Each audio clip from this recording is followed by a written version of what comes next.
pleasure to be here. So I would like to welcome everyone once again at this workshop on innovative thinking. And we will be looking at how we can create the mindset and conditions for success. So welcome, and I would really encourage you to be as interactive as possible. I will be asking some questions throughout, so please feel free to enter them in a chat box. I will ask Robin to feed it back to me every now and then, as I'm not monitoring the chat box throughout the presentation, but we will leave some time at the end to have your questions answered and to have a little bit more of a discussion. So please feel free to type any questions throughout the presentation as we go as well. Okay, so I'd love to start with this quote. It's really one of my favorite quotes of all times. And it is by Charles Darwin, who said that it is not the strongest nor the most intelligent that survive, but the one that is most adapted to change. And while he was applying this in evolutionary terms, I think this is really so true for us as individuals in a modern society. And it's also the same for our businesses, right? Let's think about the current pandemic and the changes that are happening in a world, right? We really need to be able to adapt to change and innovate as much as possible in response to changes that are happening in our environment. So the current landscape of the corporate world is shifting quite rapidly, and the average company lifespan now is only 18 months, and it's predicted that entire S&P index will be, top 500 companies will be replaced possibly by 2027.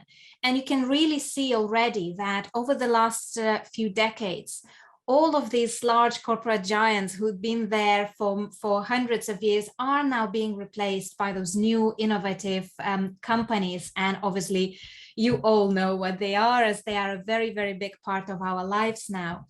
And there are some of these companies that had big shares of world's economy. So when we're thinking about Nokia and Kodak, that once owned like over 80% of US and more than half of the global markets for their products, are now really struggling and had to adapt and innovate and do something completely differently.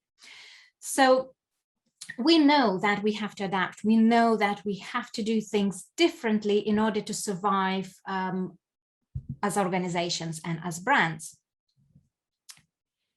But if we look at this, if we're looking at all these entrepreneurial new companies taking over the world, if that entrepreneurial innovation is the answer to the problem and the scope and scale of the change, does it really mean that we have to turn every company into a startup? Well, what do you think? Do you need to become a startup in your own organization?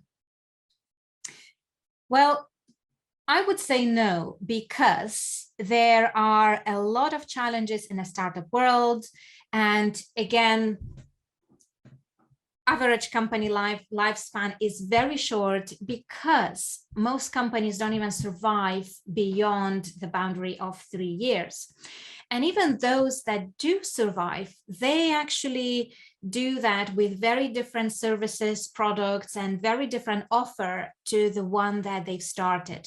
So as you can see, that innovation and our ability to adapt to that change, going back to Charles Darwin's quote, is really crucial for our survival as businesses. And also, for the new businesses, it's very, very difficult to create new, sustainable, profitable business models. So therefore, companies who already have those corporate models for execution have an advantage of reaching right clients, of executing in a right way, in a way that is profitable and sustainable. So what do we have to do then? So the answer is really to be able to innovate continuously within our businesses that have established business models. So the question is, how do we do that? So if you are curious to learn that, then you are in the right place, because this is exactly what we are going to be exploring for the rest of this webinar. So of course, you might be asking, well, who are you to be preaching on this topic, and what entitles me to be talking about innovation in organizations? So my background is mainly from organizational development and leadership development. So I worked for many years for a variety of companies. Biggest longest time was for Pret a Manger, and I was leading a pioneer project that helped to expand stores out of London into regional locations. So there was a lot of innovation and adaptation and development of new operational models that had to be adapted for the business there. Well, after experiencing burnout and tumor, I've left the corporate world, and I then integrated well-being and mental health into the traditional way how we grow and run our businesses. And I've then created a company, a consultancy called Elite Mind. I'm also a member of Startup Leadership Program. I've been elected for Zinc VC Accelerator. I've also a founder of Elite Mind Business Academy that supports other starting business owners and consultants to grow their businesses and innovate. I'm a developer of a Wellbeing Compass, which is the world's first psychometric assessment for mental health that allows you to measure not the symptoms of health and well-being, but actually your own ability to drive health, well-being, and your own performance in working environment. So for some of the work and the responses, innovative responses that I had with my business in response to COVID, I've also been recognized as a global impact leader in line with United Nations Social Development Goals in the field of health and well-being, which I do through leadership and bringing that aspect into traditional ways of running the businesses. Now, from all of the companies that I've worked with, stages that I've spoken at, there are some patterns that I'm seeing. So even though there are very different companies, there are certain things that really underline what success really is. And here, I'd like to look at two different contexts that we'd like to explore. So on one hand, we have environment. So how can our environment facilitate us to be our best? But on the other hand, it's us as individuals, each person taking ownership of our mindset, of our approach, of our ways of doing things. So here I'm using even the term mindset in a very broad term, because it's really the way you as individual approach your life, your work, your tasks, and the way you combine your personal values and bridge the gap between your work and personal life. So what does that environment look like in the context of innovation? So before I talk through this, I actually want to ask you guys if you could just drop a quick yes or no answer in the chat box to say whether you are aware of Anzoff matrix. So maybe some of those who are working in marketing, anyone who has a background in product development, they will probably be aware of that. But I just want to kind of gauge a little bit of numbers to see whether most of you are aware of it or not. And if Robin, would you be able to give me a heads up to see what most answers are coming through? We're actually getting a pretty even split. For every yes, there's a no that follows. All right, that's interesting.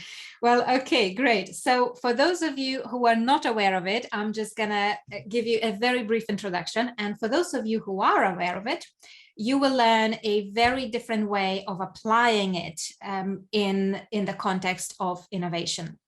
So if we look at this now, this matrix really looks at how we can develop new products for new markets by focusing on those different quadrants. So when we start with the number one yellow quadrant you see here, so we have your existing products or existing services for existing markets. So here we're really looking at your market penetration. So to grow your business, there is a very different marketing strategy where we are trying to reach as many of our existing customers, to sell them as many of our services or products that we already have. Now, when we look at the blue quadrant, number 2, so now we have our existing customers, we try to introduce new products to them, and now invite them to buy some additional products in addition to what we already had before. Green quadrant number 3, we're looking at introducing existing products and services to new markets. So you might have already existing solution, and you are looking where else I can sell that. So what other place this can add some value. And then number 4, you're looking completely at new products, new services. And usually we think that innovation really sits with that number 4, right? That, you have to really create some new ideas, some new products, completely something that really stands out in order to be innovative company. But innovation really is not only just about services and products. It's not enough just to develop products and services. It has to be really backed up by validated business models. It has to be aligned with companies' strategic vision. It has to have a clear ways and process for executing. It needs to support career progression for some of those innovators, so they are not just throwing ideas that doesn't really add value. So it's all about having those creative insights, but using them in a way that adds value both for customers and for business. And all of that has to be backed up by a sustainable business model. So what does this really mean when we apply it to innovation? It's not just about products and services. We are looking really at different contexts. And instead of just developing new products and services, we want to look at creating our competitive advantage. So yes, your competitive advantage can be a different service or product, but I really want you to think out of that box and think that, what is our competitive advantage as a company? And maybe you want to share that in a chat box as well. So what is your company's competitive advantage? And that can be a service, can be a product, but that could also be internal ways of doing things. It could be the way you operate. It could be the way you execute. It could be the way your organization is managed, or even the entire structure of organization. So there may be a lot of different things that can add up to what do we even mean about that competitive advantage. So when we look at innovation from this context, then really the yellow quadrant there is about executing those ways of working, looking at our current business models, at the proven solutions, at our culture, at our values. What are we known for? What are we doing that is really setting us against the competition? Then we're looking at creating some of those new solutions in existing environments. We are looking at adapting our existing systems in the new context. And also, we are constantly looking to innovate and discover some of these new competitive advantages in line with current trends, problems, and needs. And those 3 words are very, very important, because in order to stay relevant in the current world, in order to survive, we have to evolve, and we have to evolve in a way where we add value to the world, and we add value to our internal employees as well. So when we talk about different stakeholders, it's important we are considering internal and external players there. So we need to be aware of current trends. We need to be aware of problems and needs. And those, once again, have to come from inside as well, not just outside of organization. So here is a small case study for you. So again, how many of you are aware of HIRE and their ways of operating and the way how they innovate within the organization? So please feel free again to share in a chat box. I'd love to know how much you actually know about this company, and I can share a little bit more about this.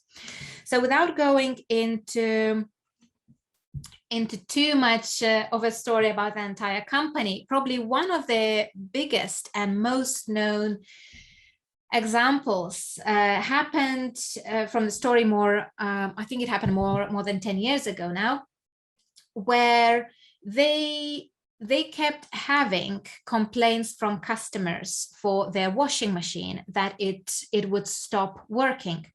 So engineers were sent to the field, and they were fixing those machines. They were trying to investigate why they are keeping blocked. They get broken, and they have realized that because HIRE really serves some of these rural clients, they realized that farmers were using their washing machines to wash their potatoes. So most of the companies would then go back to their existing policies and procedures, and they say, well, you've not been using equipment according to the purpose, so our services would not cover. But they've done something different.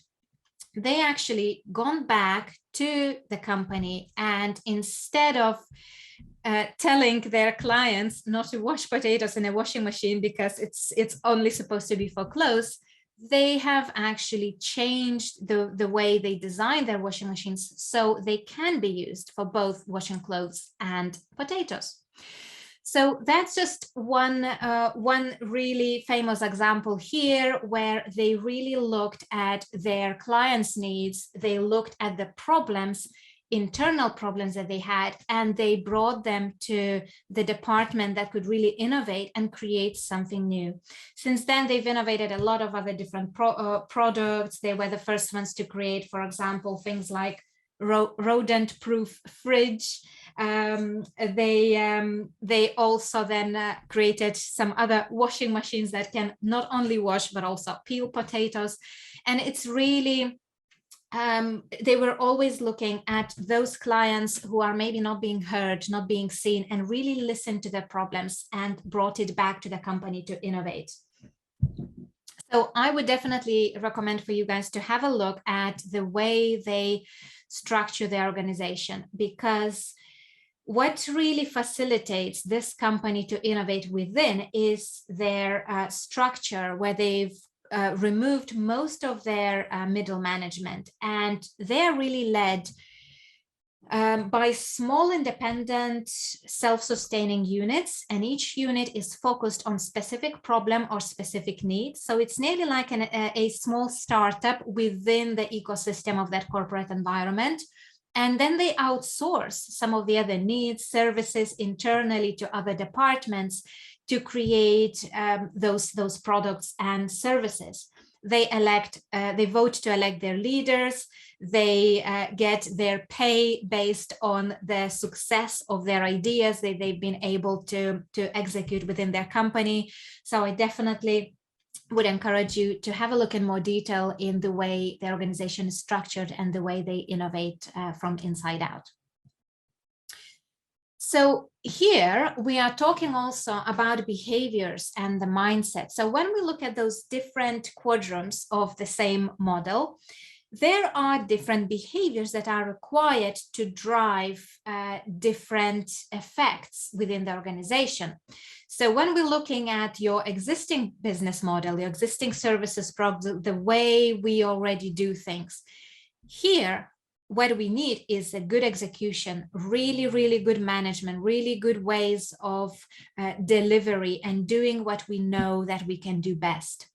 Some other quadrants really require us to think out of the box and join the dots between things that we already have and the things that are needed. So how can we apply what we have in the new context, in the new environments, and other way around?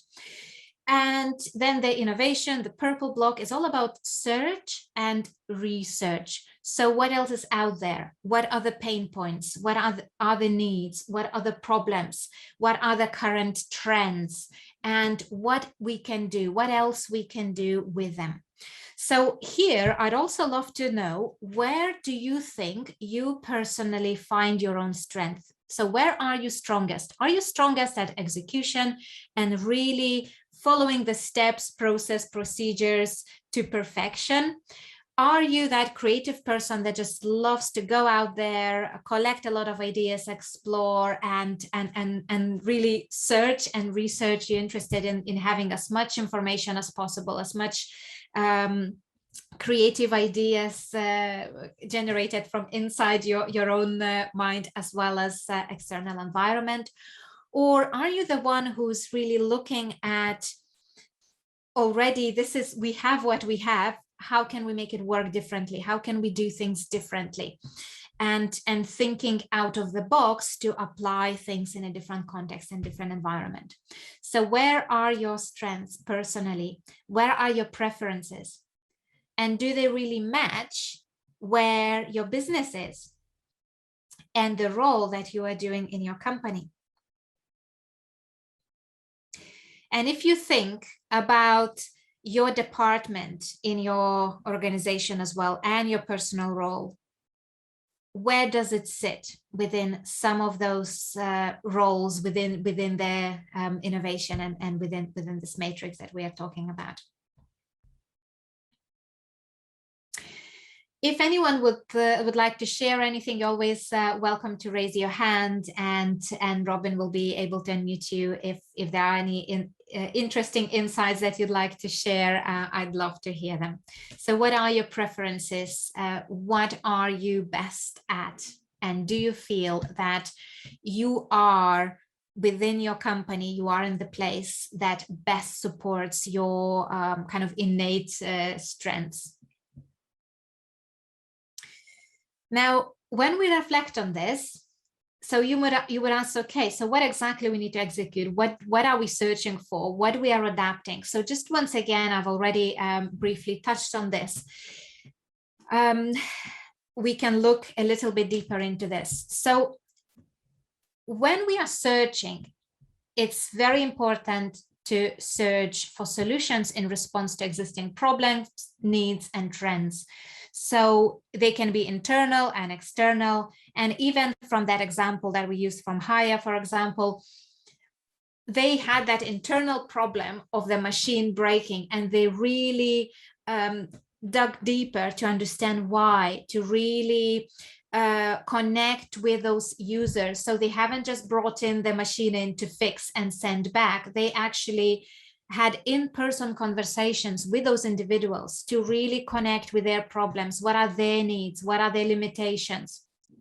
It's very, very important that we maintain that touch with our clients and their needs. But in the same way, we also need to maintain our look at our internal problems. So what is limiting potential of the business internally, from the way we operate, from the way we run our business, from the way we look after health and well-being of our employees, for example, the way we balance work and personal lives. So here we are really, this creative part is really searching and researching and looking at, so what can we do?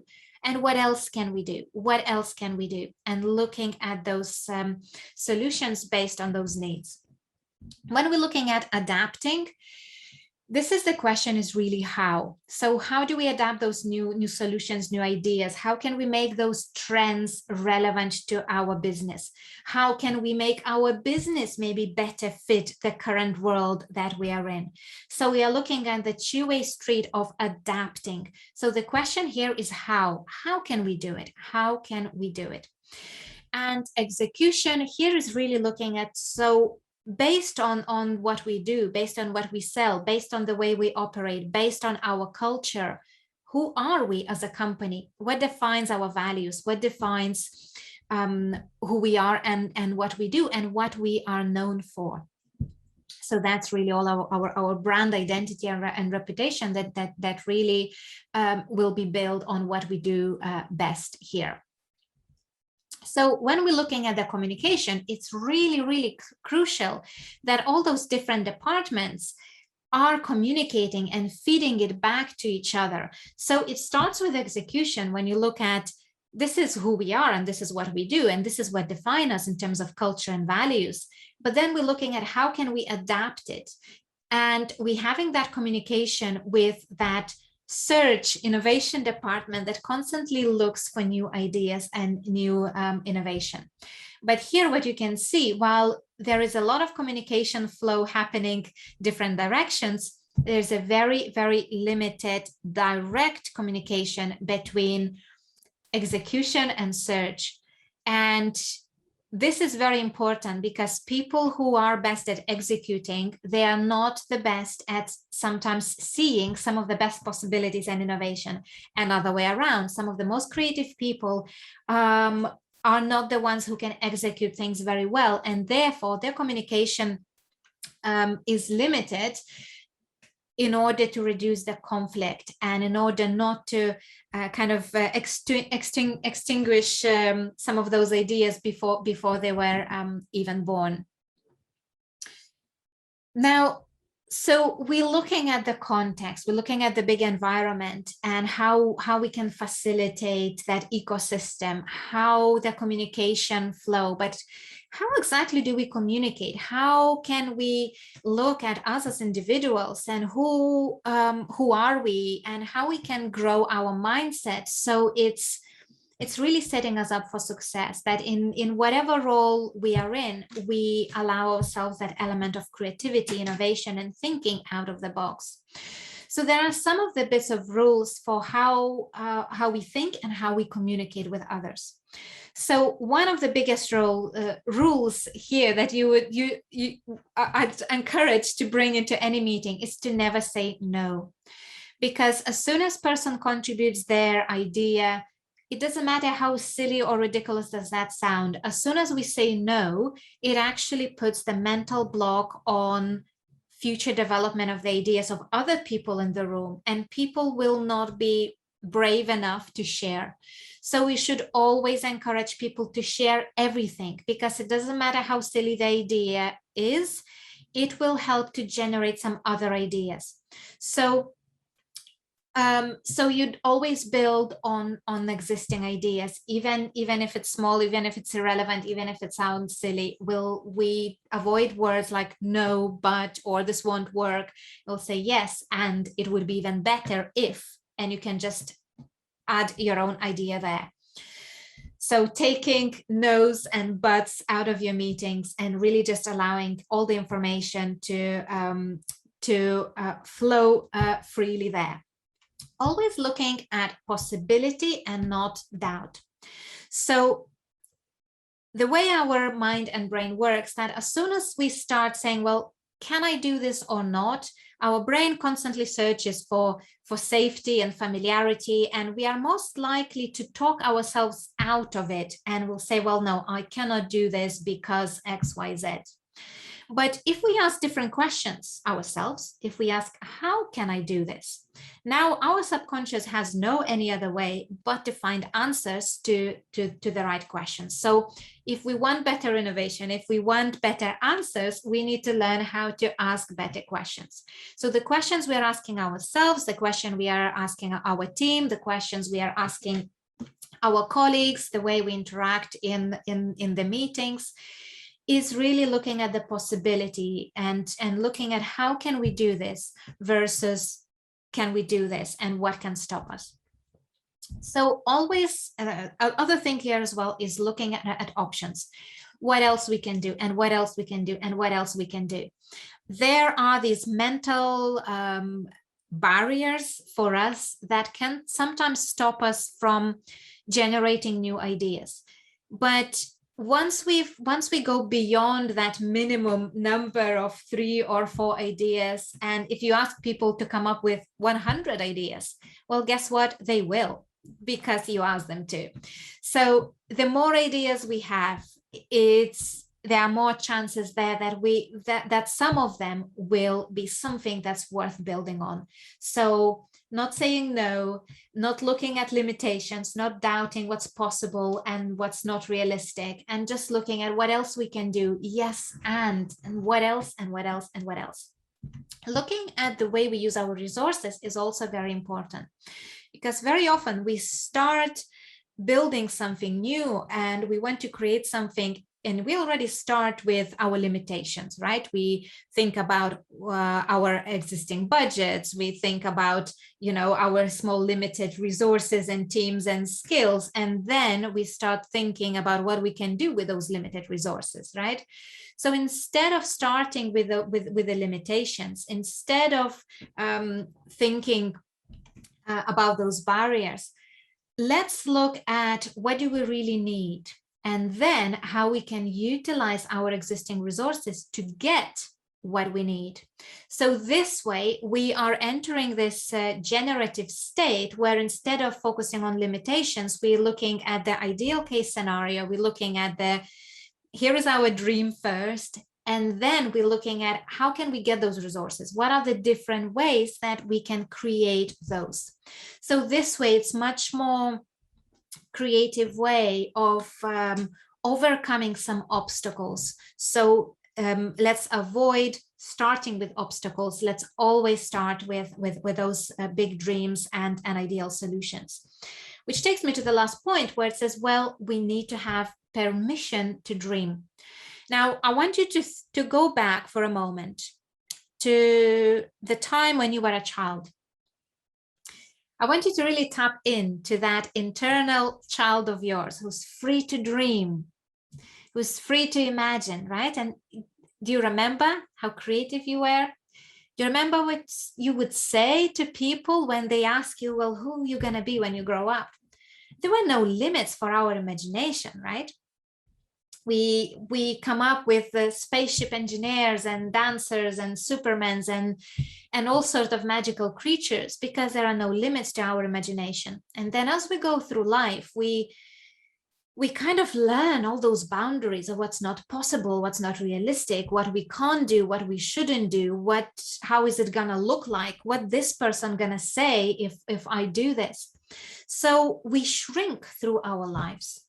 So I just would really like to invite you to give yourself that permission to dream again, to tap into that inner child of yours, and always with whatever problem-solving stuck moment that you are facing, tap into that childhood state of yours and start with that. Allow yourself to dream. Because you know what? Sometimes we live in this world when we think, okay, what's realistic and what's possible? But somebody had to invent things like planes and electricity and spaceship rockets, right? And try to explain to another reasonable, rational person how this works.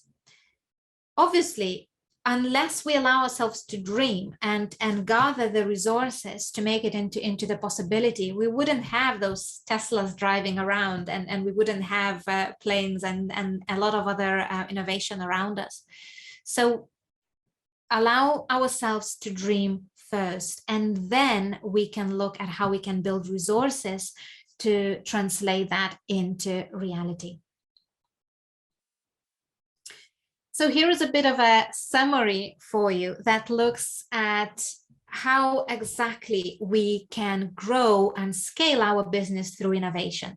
So we're looking at acronym SCALE. So S stands for system. So here we're looking at the ecosystem. How can we set up our organization in a way that supports that innovation, that supports the execution, supports adaptation, supports that surge of those new ideas?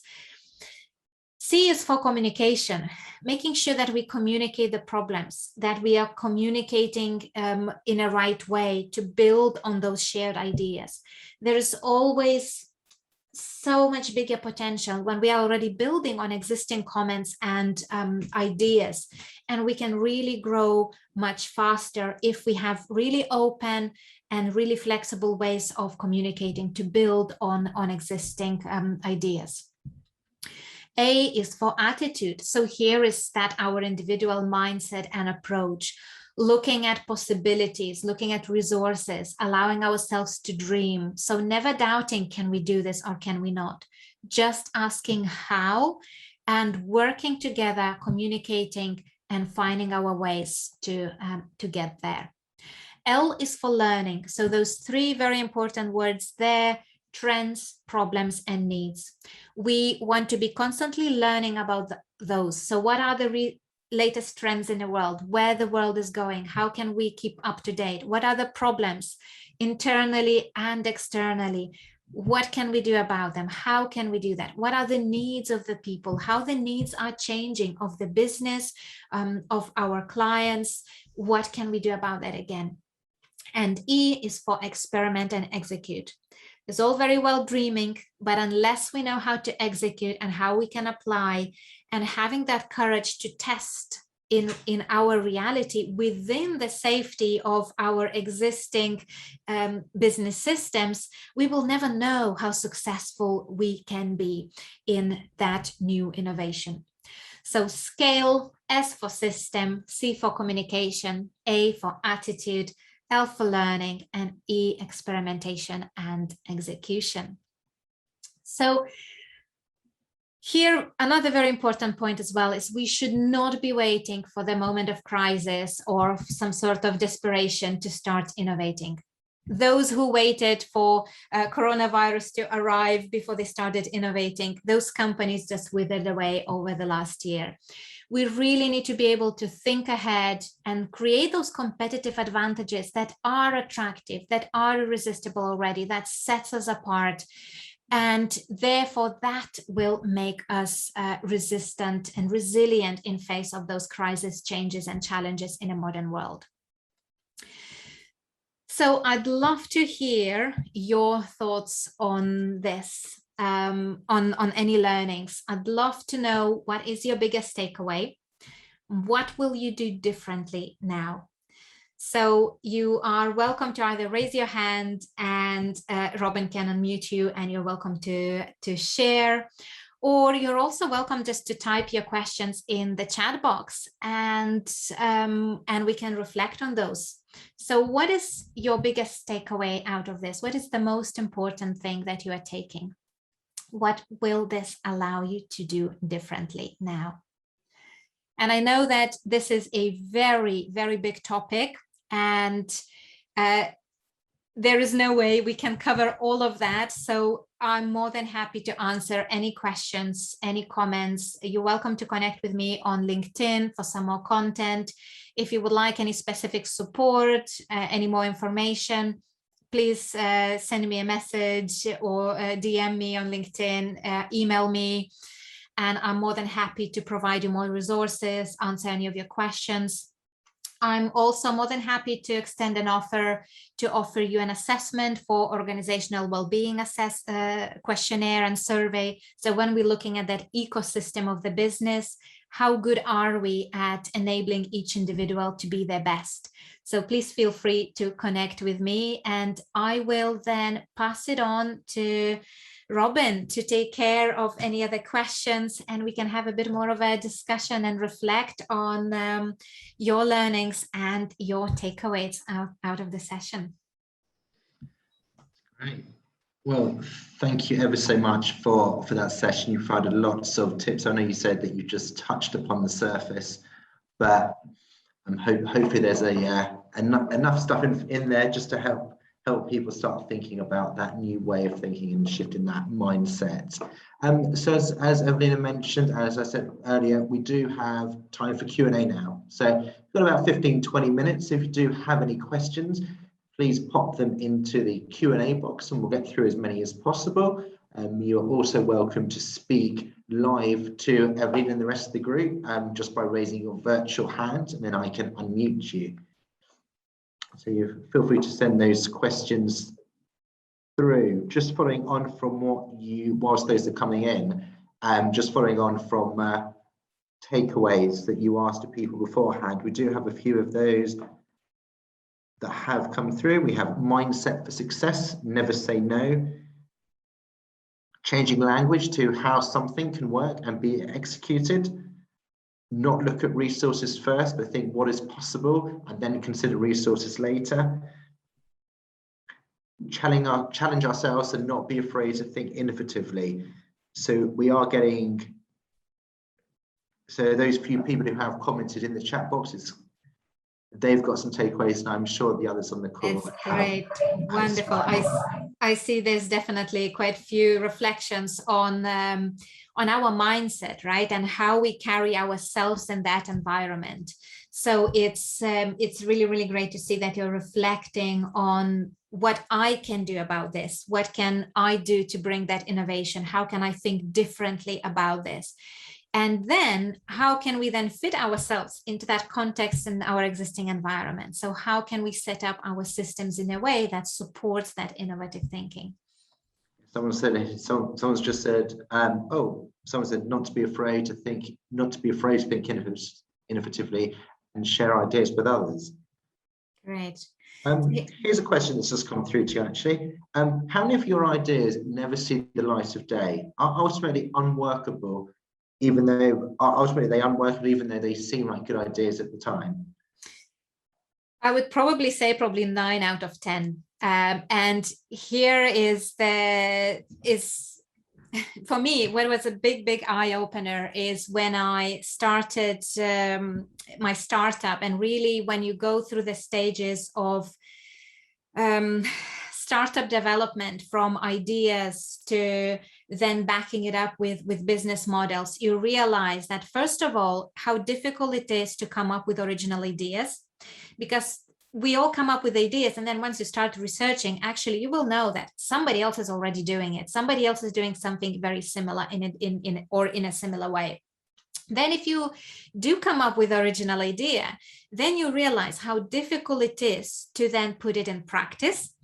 And then once you put it in practice, another challenge there is, how do you make money through that?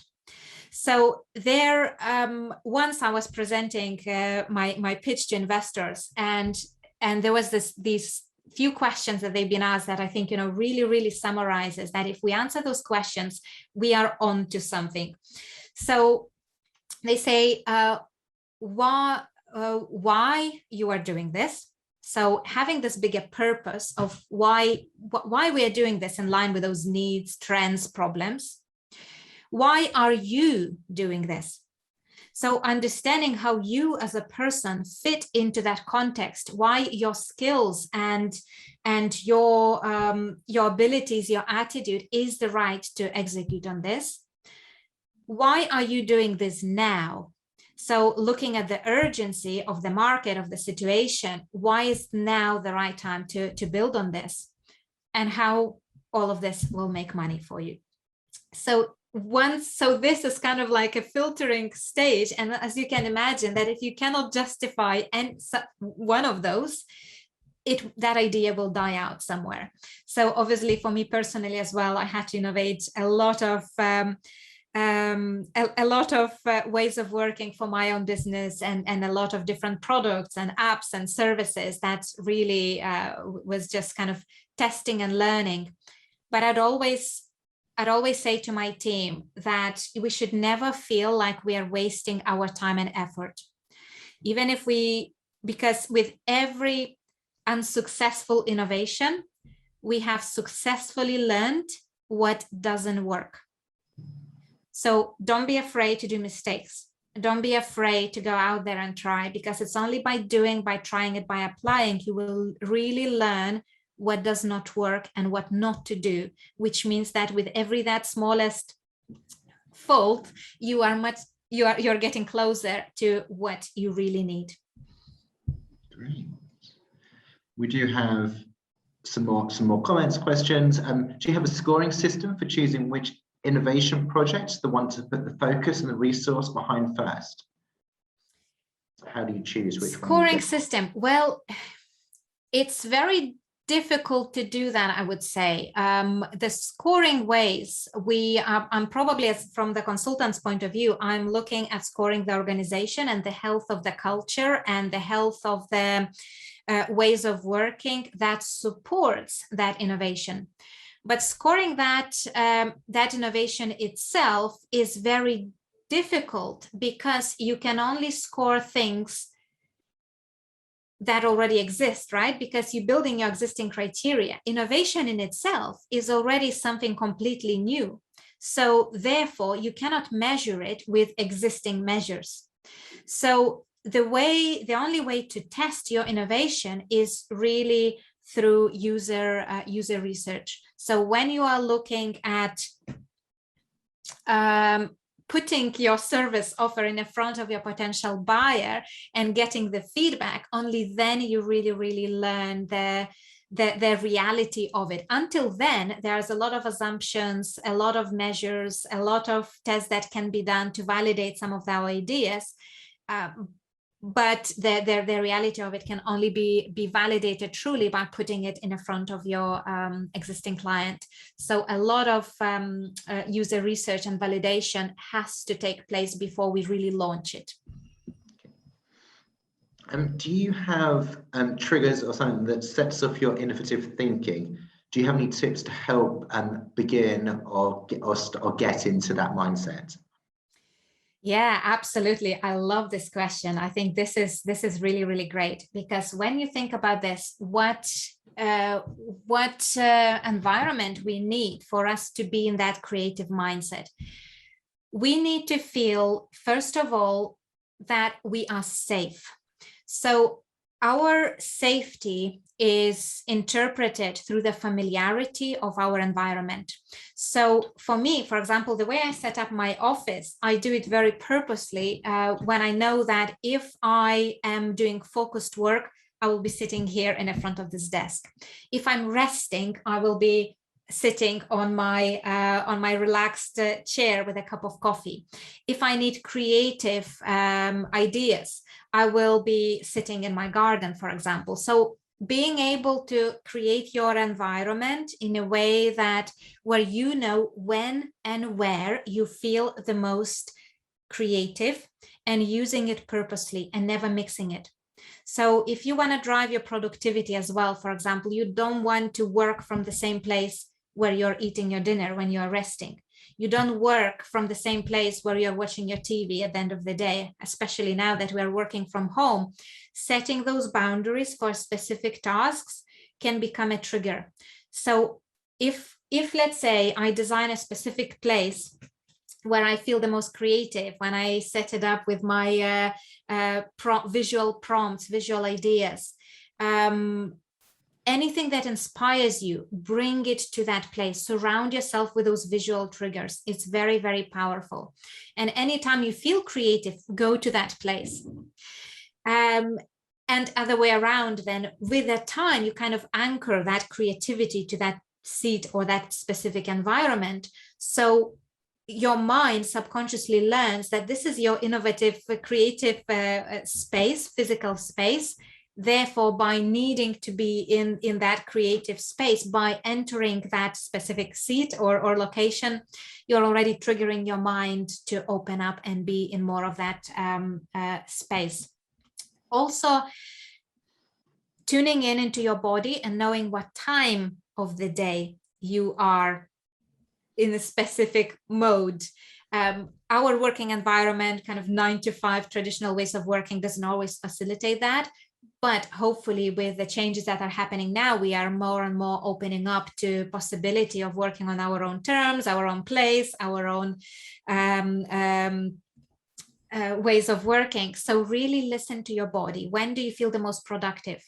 When do you struggle to concentrate? When do you feel what? And really utilize those. And it's all about preparation as well. So having resources for yourself. If you know that you need to create something, prepare in advance some of your ideas, quotes, resources. So you're not starting with blank paper. If you just, all you have is a blank paper in front of you and you have to innovate, it's very difficult. But if you have resources, books, quotes, inspirational talks, nature, again, going for a walk, it's sometimes it's a nice environment to just free your head and be creative. Great, man, loads of tips there. I've got a couple more questions, and then we'll wrap up the session. So First one, are there any books or resources that you recommend for further reading? So I don't know if you've got anything off the top of your head, but if you don't. Yeah, I do. So actually I have one here next to me. So this one is really more about the structure of organization. It's called the Corporate Startup. So this is really looking at the ecosystem, and it's also looking at some of the mindset and the way we develop our ideas at different stages. So it's really one of my favorite books for that. I'm using actually some of the models in the corporate consulting environment to drive innovation. For your mindset, for your ways of thinking, books by Daniel Pinker are really good in terms of looking at how we can really adapt our creative thinking, think out of the box, and apply. I'll think of some more as well. I'll send you some messages, Robin, with some other bits to follow up as well that I can probably add a few more that I can't remember from top of my head. Need to look through my shelves and see what other amazing resources are there. So I'm more than happy to share some more. Yeah. Fantastic. And we're happy to put that in the follow-up email that will be sent out next week. So final question here that's come through. Do you have any tips or techniques that can help that person talk to people with predominantly fixed mindsets to help them be more innovative and help them be more receptive to innovation? How do you break through those fixed mindsets? Yeah, great question as well, because sometimes no matter how open we are, we work in that corporate environment with a lot of people, and some of them are just not open enough, right?